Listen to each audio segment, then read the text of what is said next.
Ketua DPRA meminta kepada Presiden Bapak Jokowi untuk mencopot Ahmad Marzuki. Sekian ya.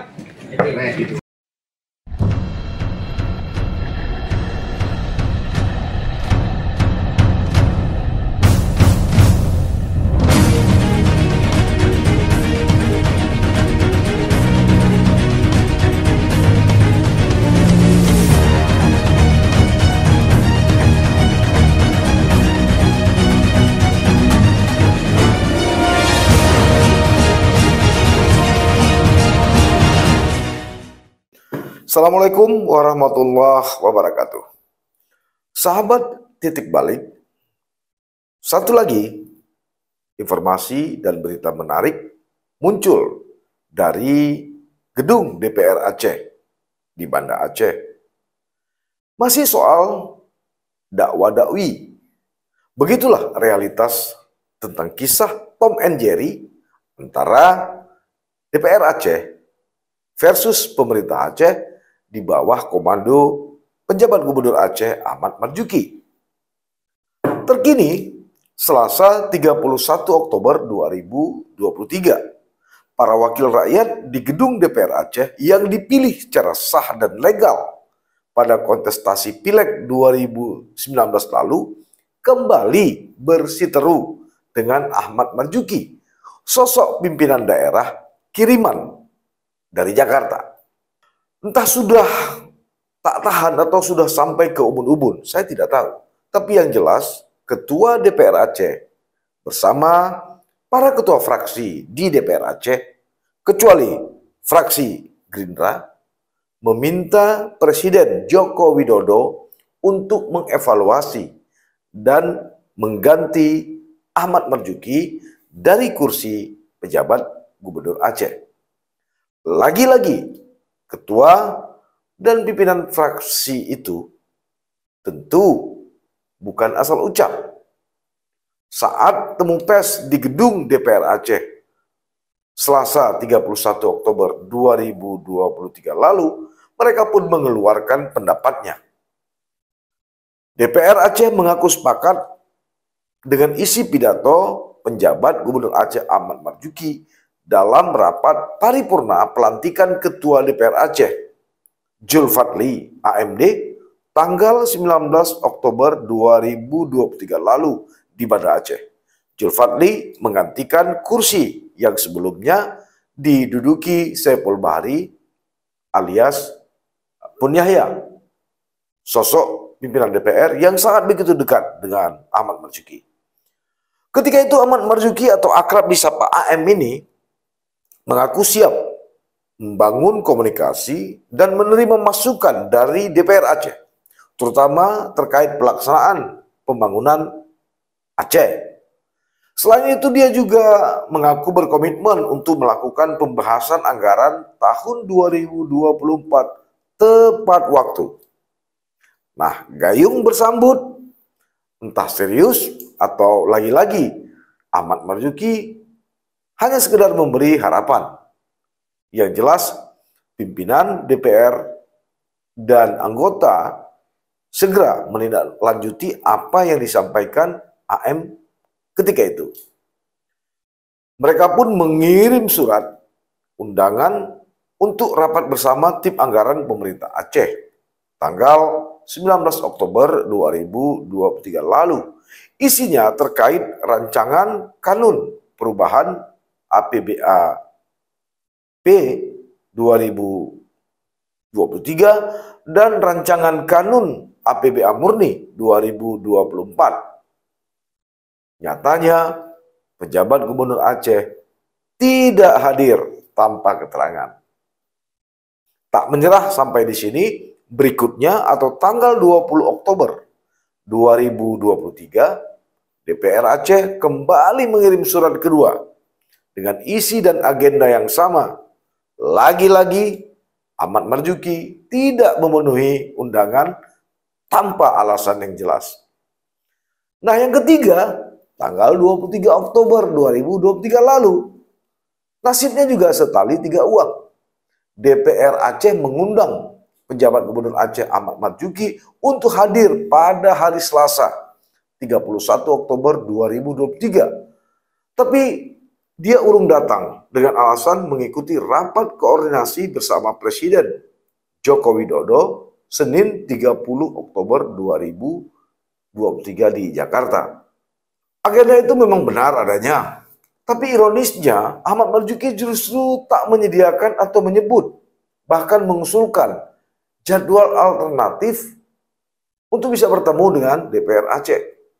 Yang terjadi malah los begitu aja. Terkait kondisi miris ini, jika tak elok saya sebut DPR sudah tak ada harga lagi di mata Ahmad Marzuki, bolehlah saya berkata bahwa DPR Aceh sedang mengalami krisis wibawa. Sebab kejadian serupa bukan kali ini saja. Atas dasar itulah DPR Aceh akhirnya mengeluarkan pendapatnya.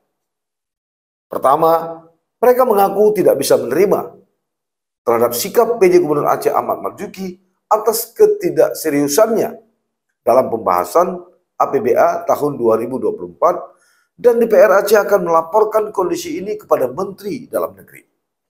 Kedua, setelah penyampaian nota keuangan dan rancangan kanun Aceh tentang APBA tahun anggaran 2024 yang disampaikan Ahmad Marzuki dalam rapat paripurna DPR Aceh, telah mengundang 3 kali PJ Gubernur Aceh untuk duduk bersama dengan Badan Anggaran DPR Aceh.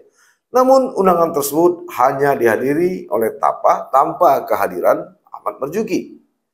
Alasan yang ketiga, padahal kehadiran PJ Gubernur Aceh dalam rapat Banggar tersebut sangatlah diharapkan. Tujuannya agar dapat mengambil satu kesimpulan terkait dengan kebijakan strategis seperti anggaran untuk JKA, PON Aceh tahun 2024 dan pemilu tahun depan, yang memang harus dibahas bersama antara DPR Aceh dengan pemerintah Aceh sebelum akhirnya ditetapkan menjadi kanun APBA tahun 2024 dalam rapat paripurna DPRA. Yang keempat, DPR Aceh sangat berharap pembahasan APBA tahun 2024 berjalan sesuai dengan tahapan yang telah diatur dalam perundang-undangan. Namun bila pejabat Gubernur Aceh tidak menghadiri undangan yang telah disampaikan, maka DPR Aceh menilai pasti akan berdampak kepada terhambatnya proses pembangunan dan pelayanan serta perekonomian masyarakat Aceh. Dan kelima, DPR Aceh meminta kepada penjabat Gubernur Aceh Ahmad Marzuki agar menindaklanjuti arahan Presiden terhadap penetapan APBD tepat waktu. Dan yang terakhir, yang keenam, menurut DPR, akibat dari ketidakmampuan penjabat Gubernur Aceh Ahmad Marzuki, DPR Aceh akan meminta kepada Presiden Republik Indonesia Joko Widodo untuk mengevaluasi dan mengganti Gubernur Aceh Ahmad Marzuki. Nah, ini yang menarik. Permintaan yang keenam ini yang menarik. Bagi saya ini menarik. Kenapa?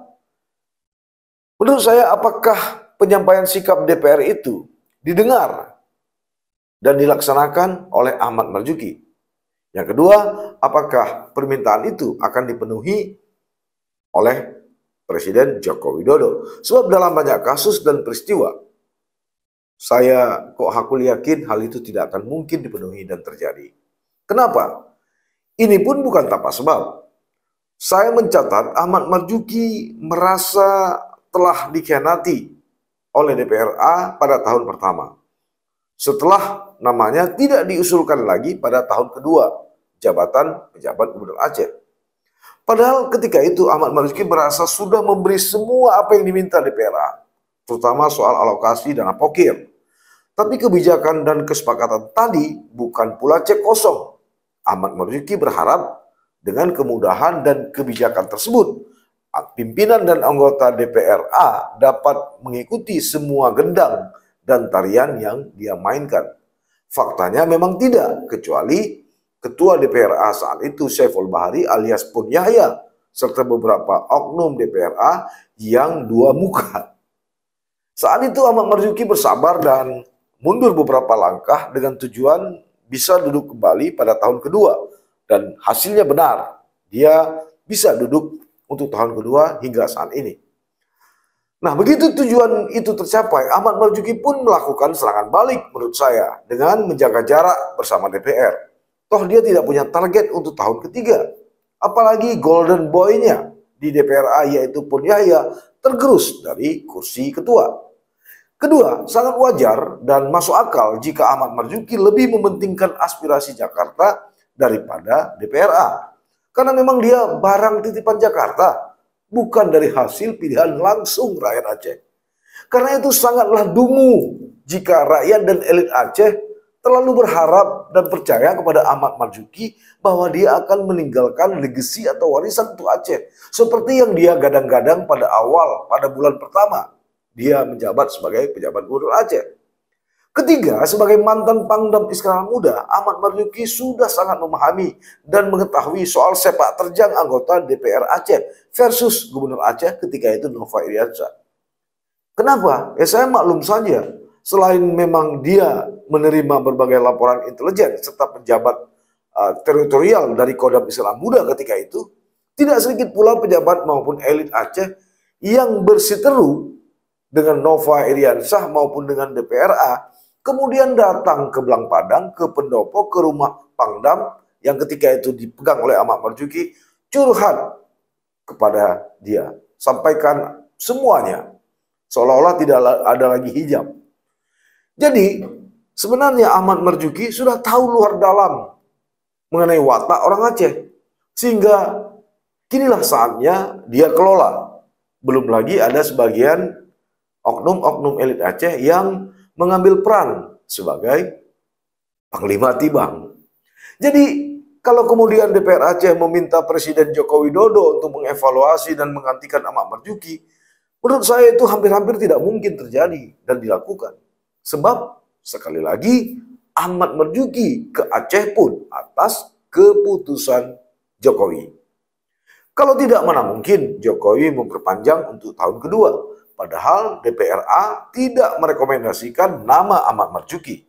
Jadi menurut saya, habis energi saja untuk bersuara dan menuntut seperti itu. Ibarat pepatah, anjing menggonggong, kafilah tetap saja berlalu. Karena itu untuk membuat Jakarta, khususnya Presiden Jokowi, ya sedikitlah melirik kembali ke Aceh, saya sedikit menantang anggota DPRA dan pimpinan DPRA. Kalau berani, buat mosi tidak percaya terhadap Ahmad Marzuki. Termasuk boykot semua regulasinya. Buktikan dan tunjukkan kepada rakyat Aceh bahwa Anda sebagai wakil rakyat yang dipilih secara sah, bukan di lotre dan ditunjuk seperti Ahmad Marzuki. Berbeda jika Ahmad Marzuki gubernur Aceh definitif yang dipilih langsung oleh rakyat Aceh. Tidak mudah untuk mengimpeachnya. Ya sudah dicoba beberapa kali ketika itu terhadap Nova Iriansyah. Tapi hingga berakhir masa jabatannya itu tidak berhasil. Tidak mudah memang. Kecuali melanggar hukum, berhalangan tetap, dan perbuatan asusila. Selama tiga itu tidak ada, ya bagi seorang gubernur definitif agak berat. Kecuali tertangkap tangan oleh KPK melakukan tindak pidana korupsi. Nah jadi saya kira beberapa contoh nyata yang terjadi di beberapa daerah lain bisa saja diikuti oleh DPR Aceh kalau memang mau dilakukan. Dan sekali lagi pertanyaan saya, apakah pimpinan dan DPR Aceh berani? Toh tetap saja di antara mereka muncul Brutus-Brutus baru yang memanfaatkan peluang baik pribadi maupun kelompoknya. Hilang satu, muncul yang lain. Satu hilang, kemudian dua terbilang. Di antara sesama mereka pun saling intai dan menyalahkan, sehingga selalu membuka celah dan ruang untuk bisa dimainkan. Lihat saja saat pengusulan tahun kedua lalu. Awalnya pimpinan dan anggota DPRA sepakat menolak dan tidak memasukkan nama Ahmad Marzuki sebagai pejabat gubernur Aceh. Setelah dilantik, ternyata ramai-ramai kemudian mengucapkan selamat secara terbuka baik di media pers maupun di media sosial. Bahkan ada yang datang sendiri atau berkelompok ke pendopo lewat pintu belakang. Jadi menurut saya tidak usahlah terlalu serius dalam mensikapi apa yang sering dan kini terjadi antara DPRA dan PJ Gubernur Aceh Ahmad Marzuki. Seorang atau beberapa anggota DPR menyebut kepada saya, inilah politik. Ya, inilah politik. Saat disebut ayam, bisa jadi yang keluar itik. Jadi relax, santai sajalah. Toh semua akan indah pada waktunya. Apakah sejumlah anggota dan pimpinan DPR Aceh yang akan berkompetisi lagi dalam kontestasi Pileg 2024 mendatang tetap dipercaya dan dipilih oleh rakyat Aceh? Di sisi lain, suka atau tidak suka, akhir 2024 Ahmad Marzuki pun ambil kopor, angkat tas, dia pun kembali ke Jakarta dengan segala sukacitanya. Demikian, jika Anda menilai program ini baik dan cocok dengan selera Anda, silakan Anda bantu kami, Anda bantu saya untuk subscribe, like, menekan lonceng notifikasinya. Ini untuk dan demi kelancaran program ini tetap berjalan. Demikian sekali lagi, terima kasih, sampai bertemu. Assalamualaikum warahmatullahi wabarakatuh. Jangan lupa like, komen, dan subscribe. Serta aktifkan lonceng notifikasi.